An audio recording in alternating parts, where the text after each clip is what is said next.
Alright, the 680 Cup, because heaven forbid we think of a name, is finally here, and it's, well, it's as manic as any other championship, let's face it. 6 races, 2 races in each region, it's the same kind of ordeal at this point. It's not formulaic, but it is kind of like, we know what we're getting into. It's it's a working formula, so why change it around a bunch? I say that despite the fact that we had a championship not too long ago that had a 7th tiebreaker race, but that's just besides the point. I wasn't really there for that, so that kind of got out of my control. At any rate, let me just stop zoning out and do round 1.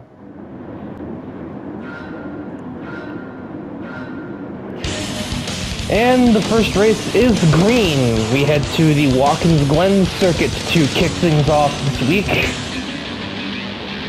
And it is obviously the starting grid as determined by the qualifying races puts Isabelle Aspinall starting in P20, making her the POV car for the first round.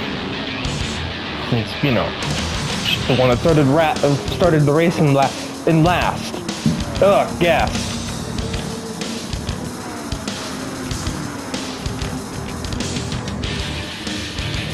The bus stop lap 1 is always sketchy. I'd be very surprised if we all got through here without damage. If Espinal sneaks up to my outside.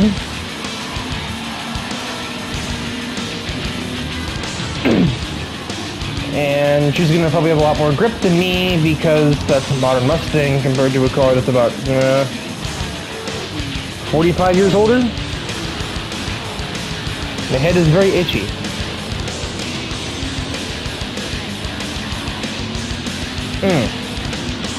It's like a human version of a hairball in my mouth there. It was not great. Not even through 1 lap, and Isabelle's already sort of on the outside looking in of the top 10, as we see an absolute melee going on for a P8.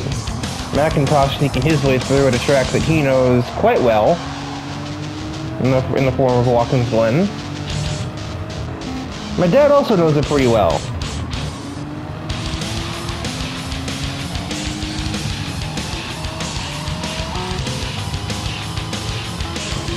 And I also know it very well. It's one of my favorite racetracks in the world, but you wouldn't be able to guess that based on my running order, or based on where I am in the running order right now. 1 lap done, Isabelle is already in the top 10.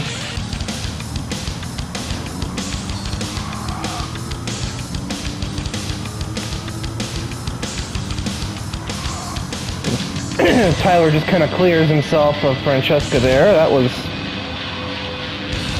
those a NASCAR move through and through, basically.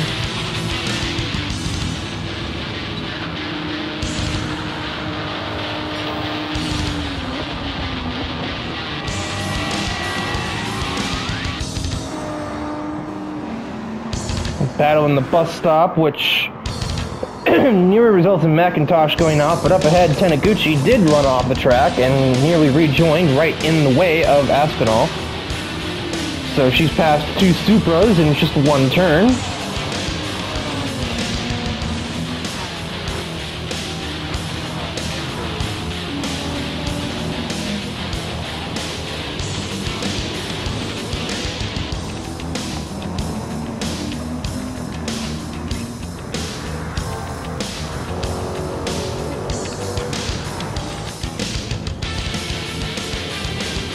Up ahead it's a very close battle for lead, even, as it's a 4-car train being headed by Barbara Page, the race's pole sitter, with Thrasher, Kaiser, and Axel Valentine all right there behind her. Actually leads the train around the circuit. Aspinall takes Saki Tsubaki on the outside of the penultimate turn, nearly loses the car, but makes it stick nonetheless.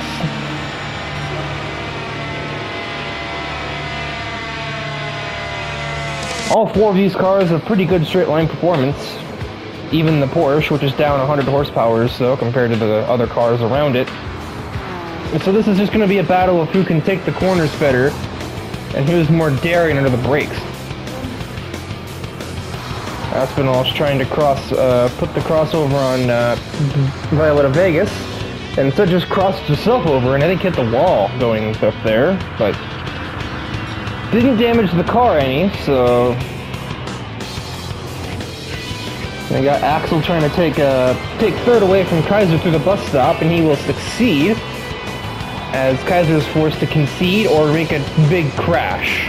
Honestly, I'm surprised she chose concede. She's not been doing that a whole lot lately. Aspinall makes a half-hearted dive bomb on the Maserati, but gets absolutely nowhere. Eventually I will clear my throat, I assure you. Vegas defensive into the toe. Aspinall seems to have hit a metaphorical brick wall in her progress.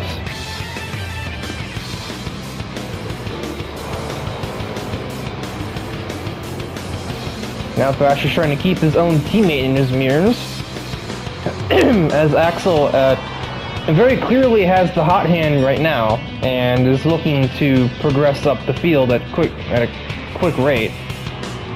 Aspinall, meanwhile, finally gets to the inside of Vegas, and with some elbows out driving, is finally able to edge ahead of the Gran Turismo, despite Vegas' best attempts at clapping back. So it was really quick progress for the first lap. Going from 20th to 10th has now devolved to only going from 10th to 5th in the last two laps. She's going to have to up her pace a little bit if she wants to win the race. But her her targets are plainly in sight, so, you know, at least there's that. Obviously catching's one thing, passing's another, but she's caught them, so she's done step one. She's going to try and sneak on the outside of Kaiser. She's also going to get to the inside of Axel, whom she caught absolutely asleep at the controls right there. Oh, now that we've gotten the obligatory Riker recording interruption out of the way, because just like last episode, even if I start the recording while nobody's home, I still get interrupted anyway. So, because Mom comes home in the middle of it. Anyway, what am I supposed to see from this camera? Well, I got, like, binoculars? Yeah, so Isabel has snuck her way into third. Again, I don't have binoculars! Stop that! So it's a Mustang war for P2. And Thrasher is doing basically everything he can and everything he shouldn't be doing to try and keep Aspinall at bay. I don't think Thrasher presently realizes that if he lets Isabel go, and she gets to Barbara and slows her down, Thrasher could easily take second from her instead. Instead, he's battling Aspinall like his life depends on it. We've held her up for half a lap now. They go too wide into T1, and she eventually just squeezes him out so that you can get ahead, because we're on the final lap, so we're kind of running short on time here.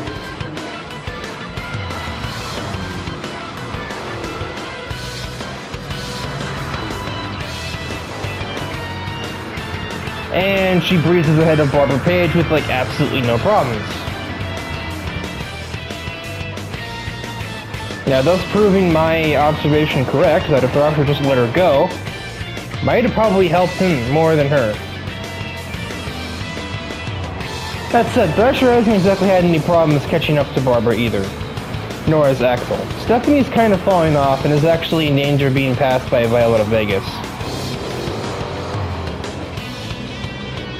Now she gets a superior exit. Almost, you know, just about shifts in time. And it's a big send down the inside to try and grab P2. And it seems as though he will do so. And also creates a gap for Axel to follow him through by forcing her offline. Never mind. Oh, yeah, Axel got to the inside of Barbara and actually almost turned his teammate there. Now everybody's in the train behind them, as Thrasher and Axel continue to battle for P2. Remember, these are teammates. I know they don't do team orders at Black Stallion, but oh my god, it's a little beyond that. Stephanie also gets to the inside of Barbara. Meanwhile, out of the last turn, Isabel Aspinall is going to grab the victory here in the first round of the 680 Championship. Black Stallion teammates Thrasher and Axel Valentine will round out the podium alongside her, making an all Ford-powered top three. Barbara barely hung on to fourth over Kaiser, and Vegas hangs on to sixth place as Francesca Fidanzi closed in on the group at the, in like the last sector or so. So that was a pretty closely contested round one. If every race is that close, we should be in for what'll feel probably more like a NASCAR championship than the Challenge Series. But, race 2! Oh my god, where'd that come from? Good lights! I could literally see them lighting up on the gantry there, but we'll just ignore that. We are green for race 2, and it heads to us from the Deep Forest. And I just had the camera on the pulsator to have that camera on the outside, but the POV driver is Stephanie Kaiser after 5th place at Watkins Glen. The grid has demoted her to last in sort of this race. You know, we all know this story goes.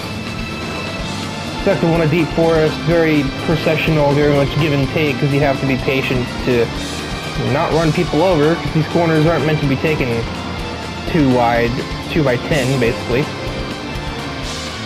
The Kaiser's already made some opportunistic moves to get herself up a few places. Looking at, well, basically 15th, 14th, and 13th, all right within her line of sight, not her eye shot. That is not the word, Riker.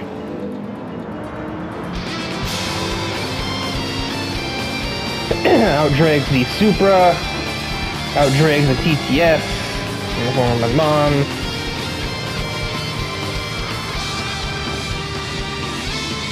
And she drives straight fuck into the back of me. Love that, by the way. Hey, just because I'm driving a blue GTO, Stephanie, that doesn't mean that I'm Eric. You don't get to do that. I'm just saying.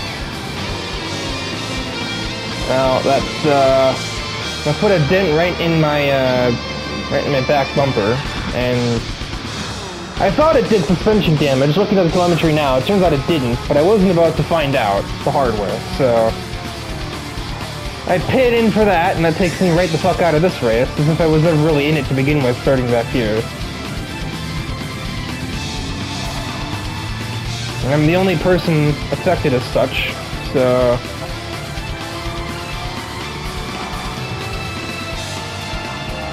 not sure what that racing line was, wasn't very good. Stephanie's car also damaged, but she's not too fazed by it apparently. She's catching the vehicles ahead with minimal issues.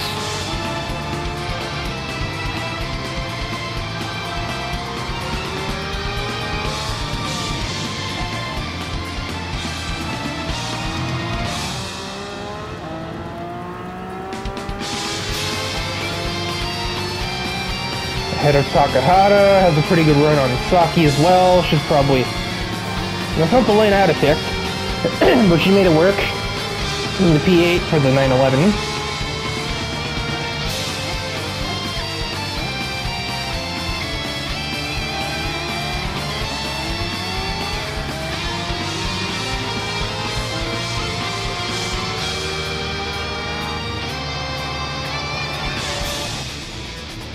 Oh, Francesca. I thought Kaiser's breaking point was bad. Slaps right into the back of Nitori there. And that gives both of them damage and takes them right out of contention.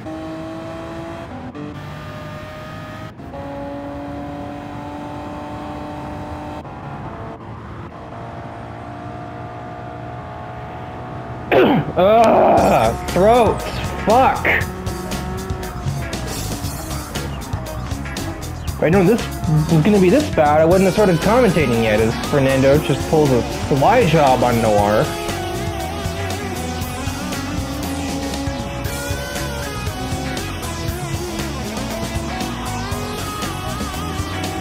It's worth noting at this point that over Team Radio I was very, very vocal about the fact that I've been put back here and everybody else is up here by this ditzy Porsche representative not knowing how to pick a braking zone for the second week in a row. It seems Noir took all that a bit to heart.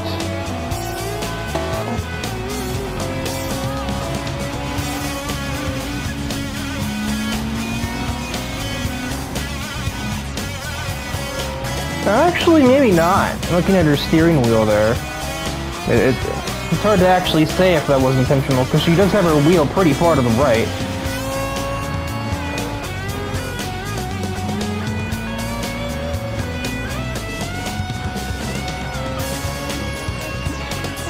Yeah, honestly, I mean, I don't want to be, like, devil's advocate, obviously, but, like, her wheel's all the way to the right. So while it looked intentional from the outside, I don't actually know that it was. Like, it just kind of looks like if she turns out and smacks into Kaiser, I think she just understeered by accident, because she is, after all, in a pretty heavy four-wheel drive vehicle.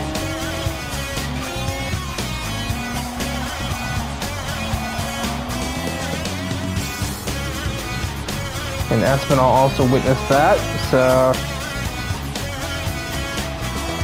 she didn't really seem to have any real input on the situation. I think she might have just been a bit dumbfounded. Well, okay, well, Stephanie just made her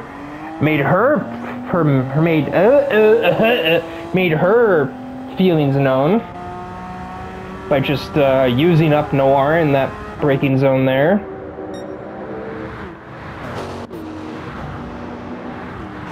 Now Noir just being swallowed alive because that rear end damage is making her already weak top speed worse. What the fuck happened here?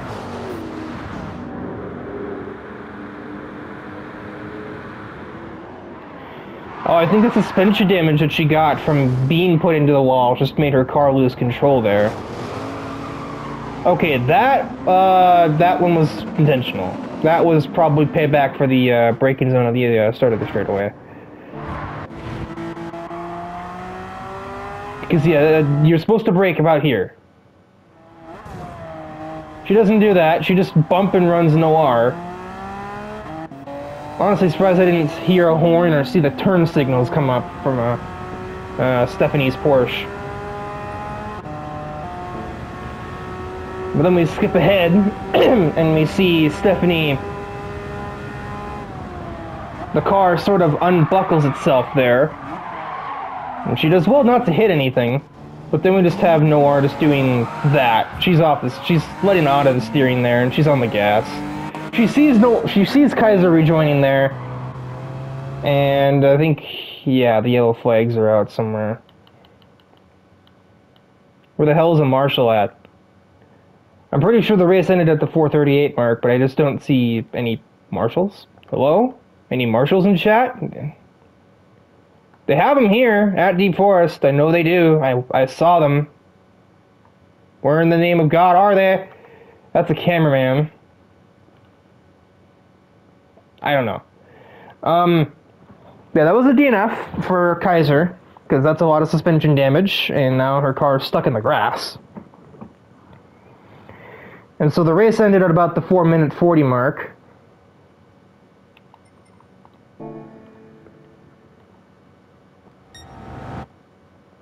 Yeah, right as Vegas took the start-finish line to begin lap 4. So, Violetta Vegas is credited with the victory. That camera's not even looking at her. That camera's still not looking at her. Okay, fine. Be that way. So Vegas is credited with the victory over Barbara Page, Fernando Fidanzi, Isabel's in P4, Valentine's 5th, because of when the race was called, Noir is about to go into the pits here, but the results are taken from this exact moment, so she's still 6th on track.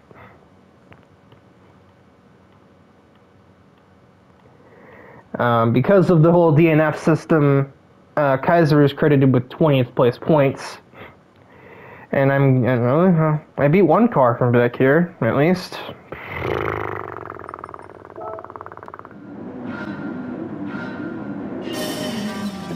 A rain-soaked Suzuka circuit plays host to the 3rd race of the championship. We missed a pretty heavy rainstorm by about a couple of minutes, but the track has not been able to dry as it's still very overcast. And we get underway and immediately Takahata drives straight into the back of Victoria Noir, which gives them both damage.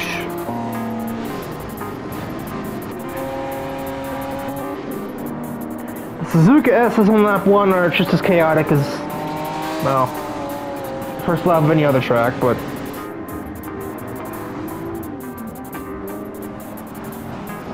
it's my mom and my dad battling for 11th.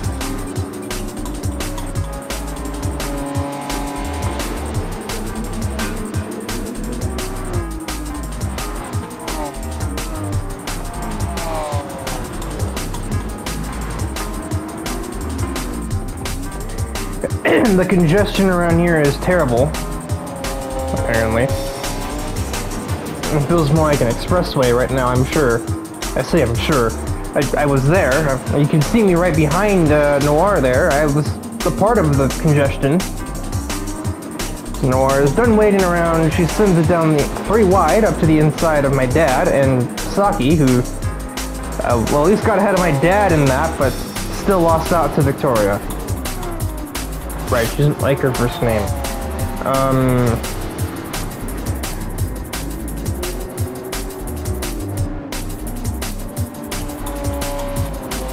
I don't know why she doesn't like it, but she doesn't. She demands that I just refer to her as Noir.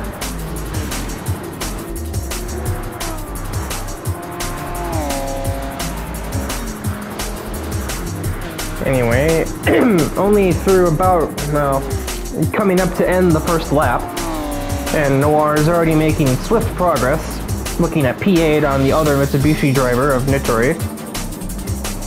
Not an easy pass to make in the wet, as Nitori pretty much prides herself on one thing and one thing alone, and that is her mastery of torrential conditions. But Noir cares not, and gets into P8 as we start lap 2.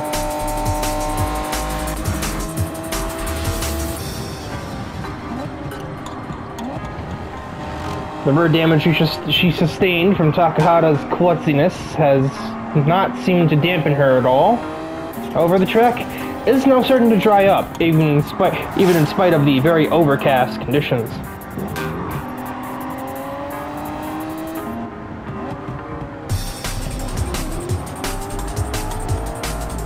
Soon enough, some parts of the track may actually completely dry. Thrasher has a pretty comfortable lead at the moment over Akira Taniguchi.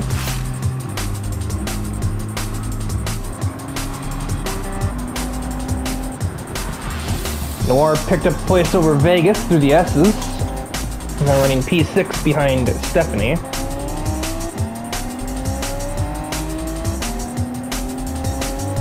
And just for the completion's sake, NFR, Stephanie went down to, like, clear things up with myself after the race at Deep Forest, so... As evidenced by the fact that Noir overtook her cleanly, no hard feelings from here. And Tyler tries to defend from a dive bomb that wasn't happening. I thought he was about to drive straight into the back of Barbara, but he didn't.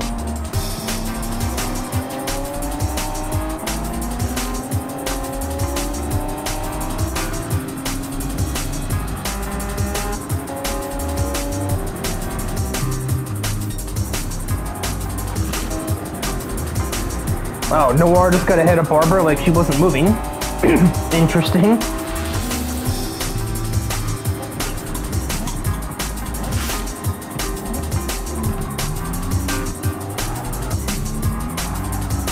Really?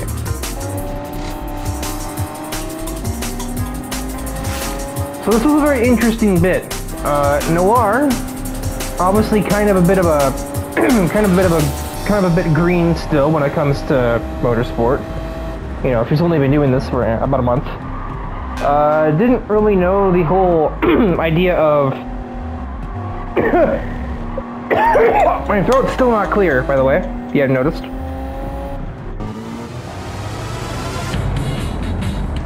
She hadn't really thought about changing to dry tires, as parts of the S's are actually completely dry.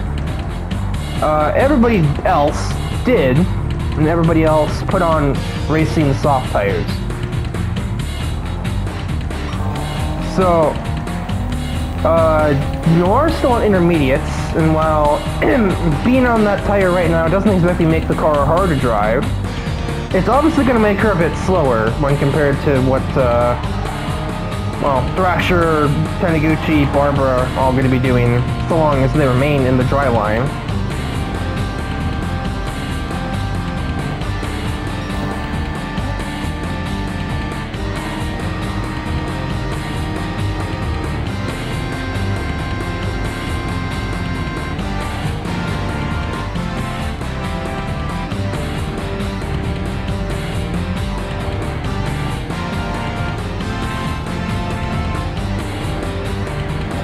So, this is going to be interesting.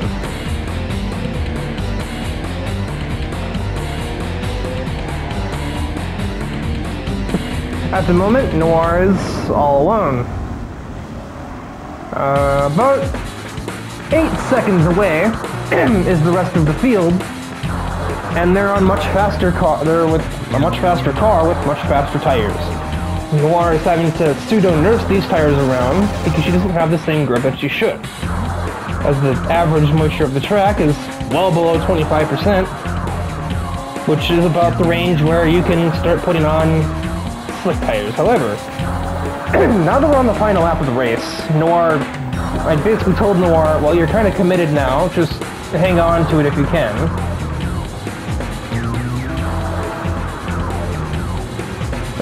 The advantage is now only down to 4.5 seconds. Oh boy. Not every car pit on that lap, apparently. But Francesca had to pit again. Why? Why did she pit? Oh, she had damage.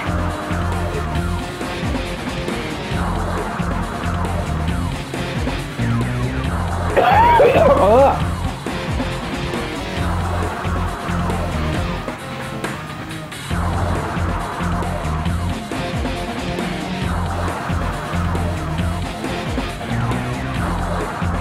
There it is. Tried to brake aggressively, just drove right into the back of my dad. I can't stop clearing my throat. I don't know what is wrong. I got over the cold, I promise you, and I feel like I've been coughing more ever since. It's, brack. Yep, back to present day. I'm really about to see a big pace difference here.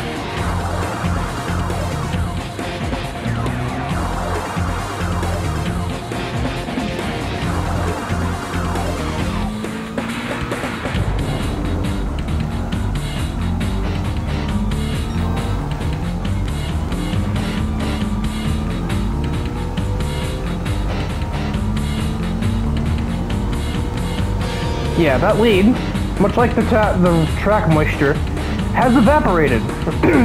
Thrasher is right there on the back of Noir. I didn't really teach her much in the way of defensive driving either, so we'll have to see if she can improvise.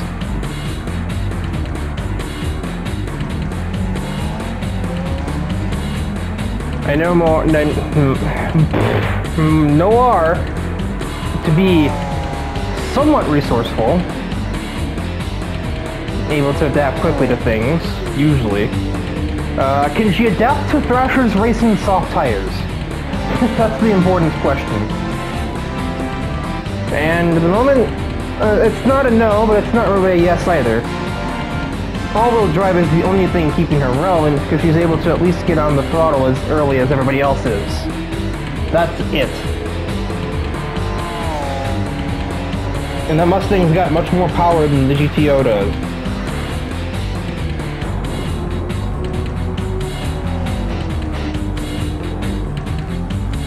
She goes defensive into the hairpin. Chicane. I do that all the time. Thrasher does not care. Forces on the outside and gets the move done. And that's going to be the only place that she loses, but Thrasher is going to head to the last turn and steal the victory from Noir here at Suzuka.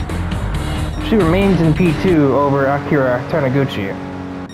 And Barbara takes 4th over Tyler and Stephanie with an... well, proving that at the very least whatever happened last time around didn't completely throw her off, as she still claims P6. And so, looking at the point standings as we pass the halfway mark of this championship, Barbara is currently the points leader at 53. Just 1 point over Thrasher, though.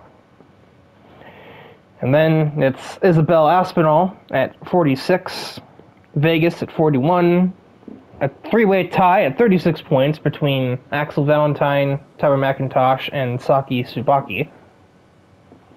Another tie between Noir and Taniguchi at 35.